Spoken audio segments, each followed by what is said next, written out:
My stepson intentionally poured boiling water on me, and when I told my husband, he didn't believe me.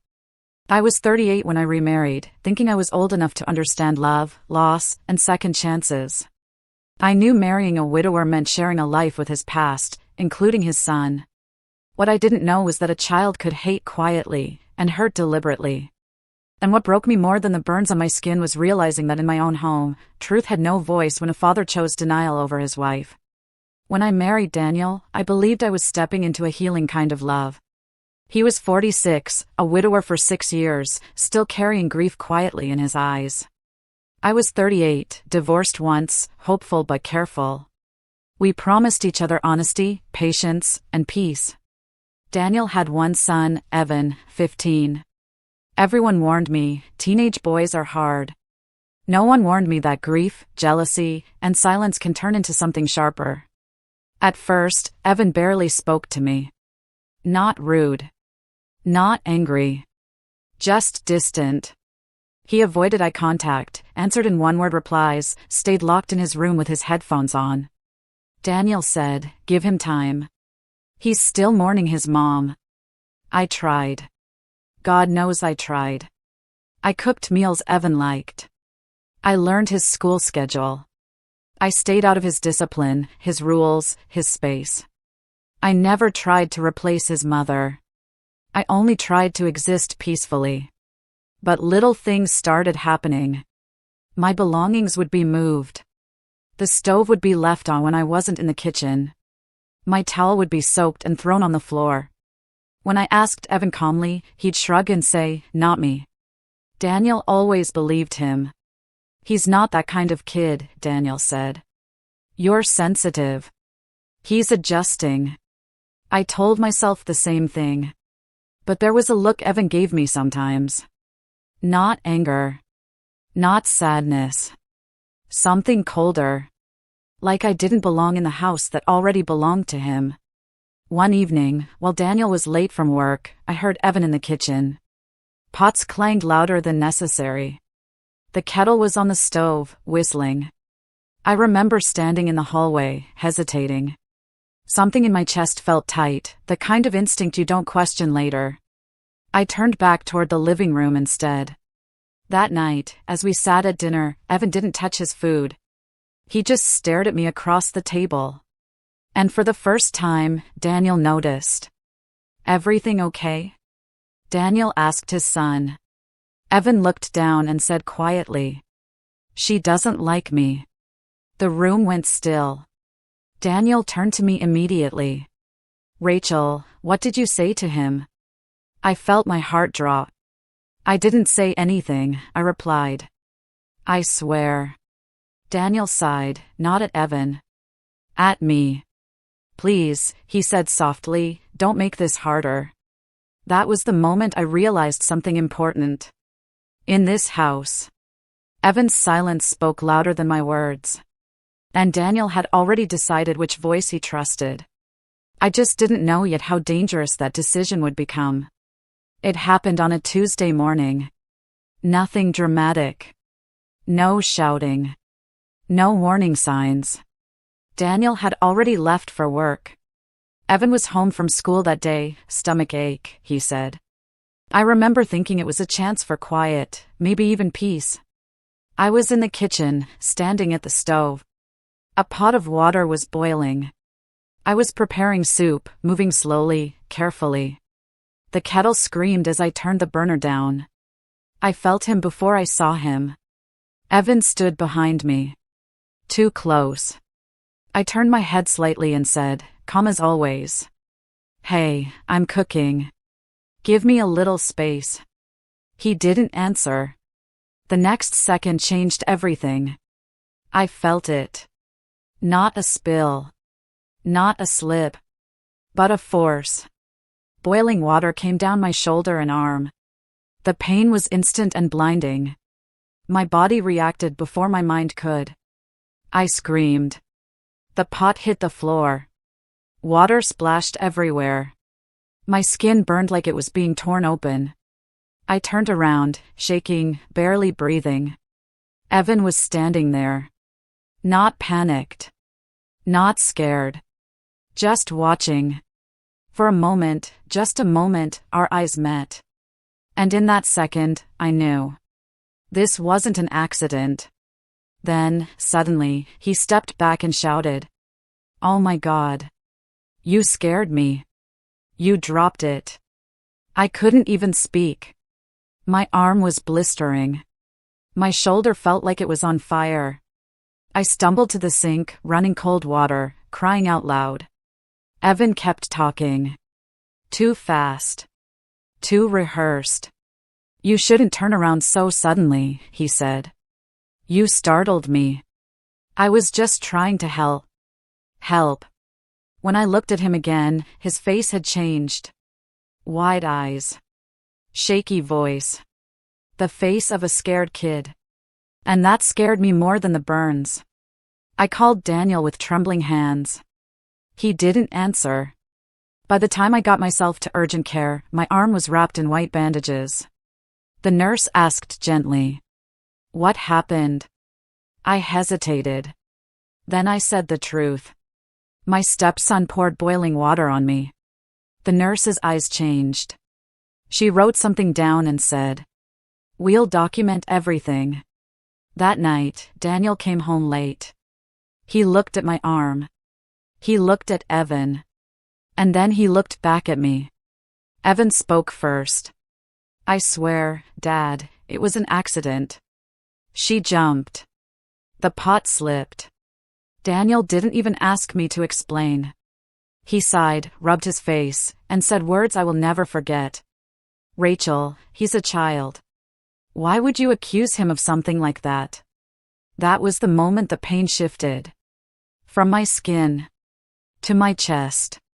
Because the burns would heal. But the realization that my husband didn't believe me, that stayed. After the incident, Evan changed. At least, that's what it looked like in front of his father. Whenever Daniel was home, Evan became the perfect son. He asked about my bandages. Brought me water. Even said sorry, softly, carefully, like a child who'd learned the right lines. "See?" Daniel said one evening, relieved. "He cares. He feels terrible. Let's just move forward."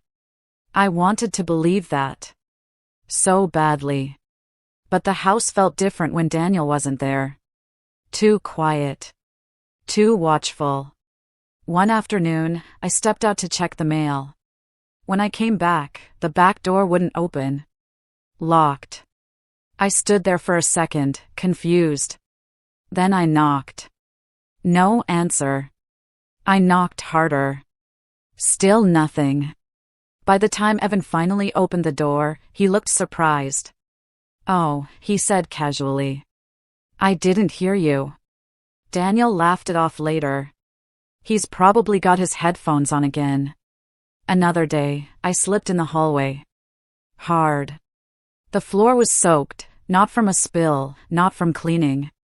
Just water spread thin and invisible. Evan stood at the end of the hall, watching. "I must have dropped ice," he said with a shrug. My knee throbbed. My heart raced.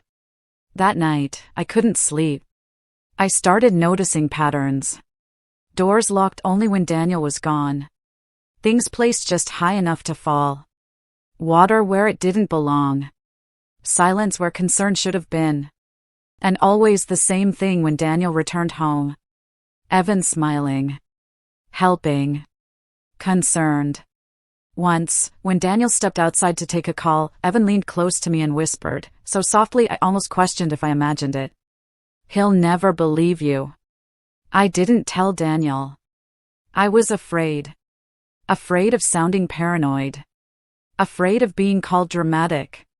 Afraid that the word accident would be used again, until something far worse happened. I began locking myself in the bedroom at night. I kept my phone charged. I memorized exit routes. I wasn't living in a home anymore. I was surviving inside someone else's lie. And the most terrifying part, the person I needed to protect me, was standing right beside the one who was hurting me. And had no idea. One night, as I lay awake listening to the house breathe around me, something inside me shifted. Fear was still there, but it wasn't in control anymore. I realized something painful but clear. If I stayed silent, this wouldn't stop. Accidents would keep happening, until one of them wasn't survivable. I stopped waiting for Daniel to see the truth on his own. I stopped hoping Evan would suddenly change. Instead, I made a decision. I would bring the truth into the light. Quietly. Carefully. Without drama. Without confrontation. I didn't tell anyone. The next day, while Daniel was at work and Evan was at school, I drove to an electronics store across town. I told the clerk I needed cameras for home security. My hands shook as I paid. That night, I installed them myself. One near the back door. One facing the hallway. One in the kitchen, angled just enough to see movement, not invade privacy. I hid the wires. I tested the angles. I made sure the indicator lights were off. No one noticed. Days passed. Evan continued his performance, sweet in front of his father, careful with his words. But when Daniel left for work, the house changed again. This time, I watched. From my phone. From another room. From behind locked doors. I saw him do it. I watched Evan pour water onto the hallway floor, then walk away. I watched him lock the back door and sit on the couch like nothing happened. I watched him smile when Daniel came home, the same smile that made my stomach drop. I saved everything. Every clip. Every timestamp. Every quiet act meant to hurt me while leaving no witnesses. For the first time since the burns healed, I slept. Not because I felt safe, but because I finally had proof. And I knew that soon, very soon, someone would have to face the truth they had been avoiding. Not shouted. Not exaggerated. Recorded. I was waiting for the right moment. I had the proof. The videos were saved, backed up, time-stamped. All I needed was a calm evening, a moment when Daniel was present, rested, willing to listen. But Evan moved faster than I expected. One night, I heard Daniel's voice raised in the living room. Not shouting, but tense. Strained. I stepped out of the bedroom and stopped halfway down the hall. Evan was sitting on the couch, head down, shoulders slumped. The picture of a hurt child. She keeps saying I'm not really your son, Evan said quietly. That my real mom would be ashamed of me. She waits until you leave. My heart dropped. Daniel's chair scraped against the floor as he stood up. That's not true, he said, but his voice wasn't strong. It was confused. Evan looked up, eyes wet. I didn't want to tell you. I didn't want to cause problems. But she keeps doing it. I stepped into the room. That's a lie, I said, my voice shaking but clear. I have never said anything like that. Not once. Daniel turned to me, his face tight. Rachel, he said sharply, why would he make something like that up? I opened my mouth, then closed it. Because every word I'd ever spoken before had been doubted. Because truth, without proof in his hands, had never been enough. Daniel sighed, rubbing his temples. Evan's been through enough. He doesn't need this kind of pressure. Pressure. That's what my fear became. My pain became. My silence became. I think you need to stop engaging with him, Daniel continued. Give him space. You're the adult. I nodded. Not because I agreed, but because I understood something vital in that moment. If I spoke now, I would look defensive. If I cried, I would look unstable. If I pushed, I would lose. So I stayed quiet. I went back to the bedroom and locked the door. I sat on the edge of the bed, phone in my hand, staring at the saved videos. Evan had taken my voice before. This time, he had taken my timing too. But he had made one mistake. He thought lies worked forever. And he didn't know yet that the truth was already watching him. I didn't plan it as a confrontation. I planned it as a revelation. One quiet evening, when Evan was upstairs and the house felt unusually still, I asked Daniel to sit with me at the kitchen table. "Just watch something," I said. My voice was calm. Too calm. Daniel frowned. "Watch what?" I unlocked my phone and turned the screen toward him. The first clip played. The hallway. The water spreading slowly across the floor. Evan's shoes stepping back into frame. His face, focused, deliberate, before he walked away. Daniel leaned closer. I didn't say a word. The second clip played. The back door locking from inside. Evan checking the handle once, twice, then sitting down. Daniel's jaw tightened. The third clip. The kitchen. Evan glancing toward the camera, then turning the stove knob just enough to create danger. Daniel stood up so fast his chair fell backward. "What is this?" he demanded, his voice breaking. "There's more," I said quietly. He watched everything. Days of footage. Timestamps. Patterns.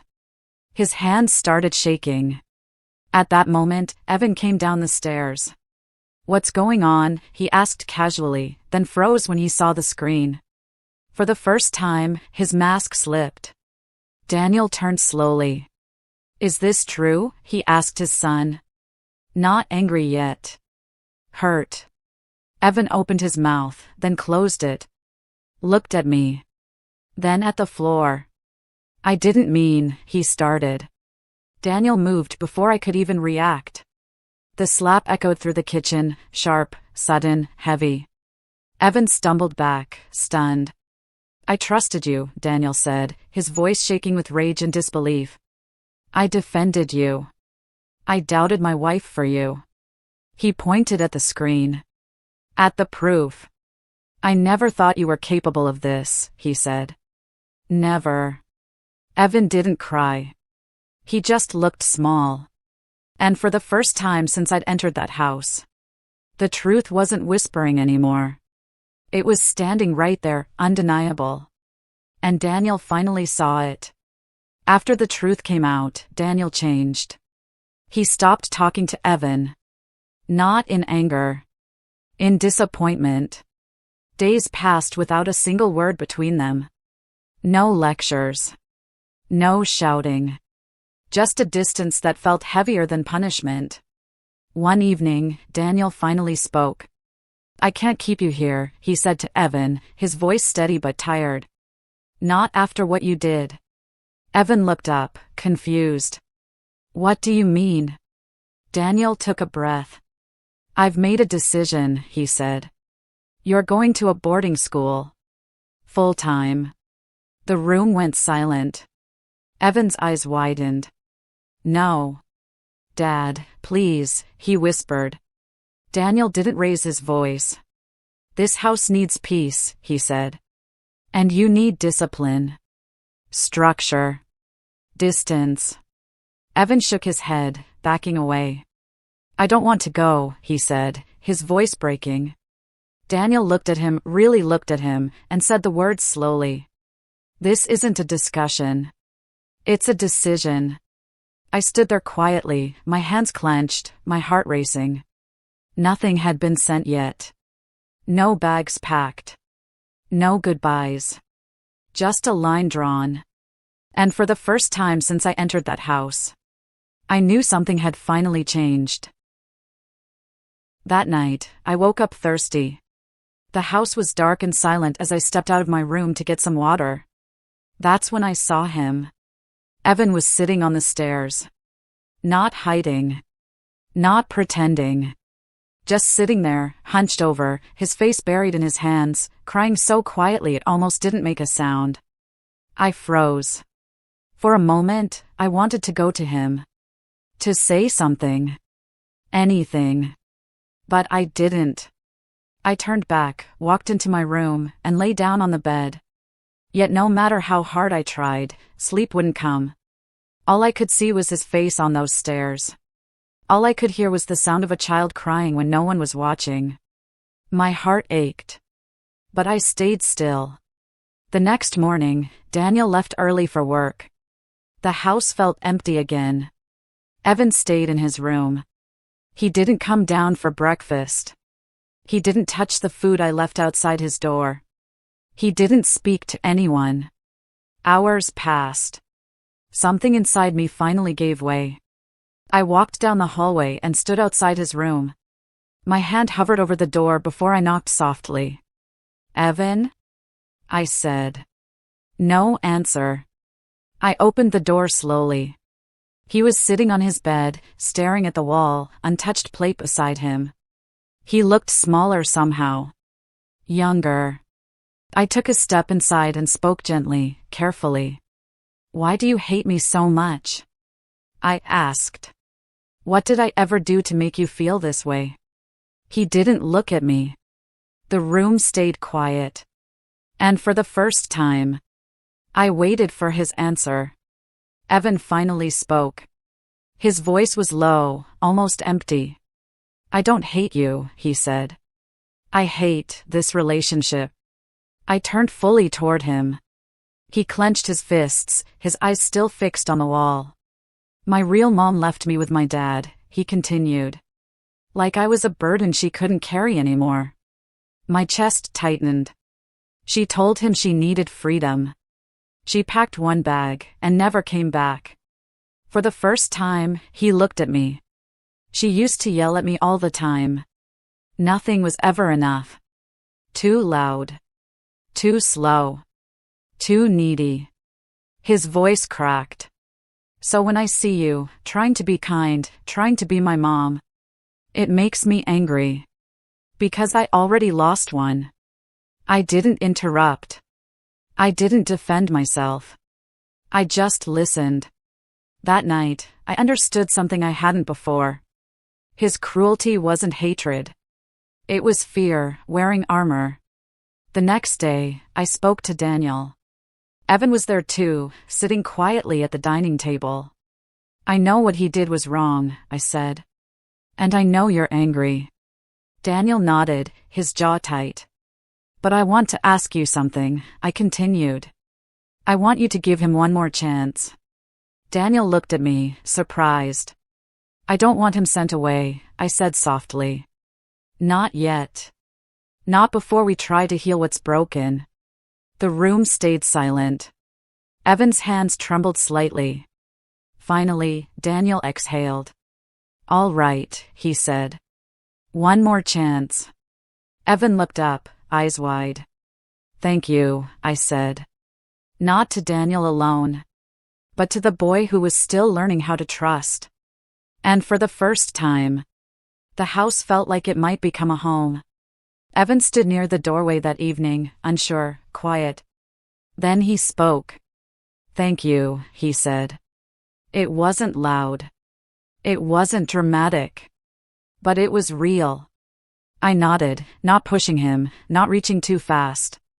From that day on, things began to change, slowly. Not perfectly. Not magically. But honestly. Evan started sitting at the table longer after dinner. Sometimes he'd talk about school. About a test he failed. About a teacher who embarrassed him in class. I listened. No lectures. No judgment. Just listening.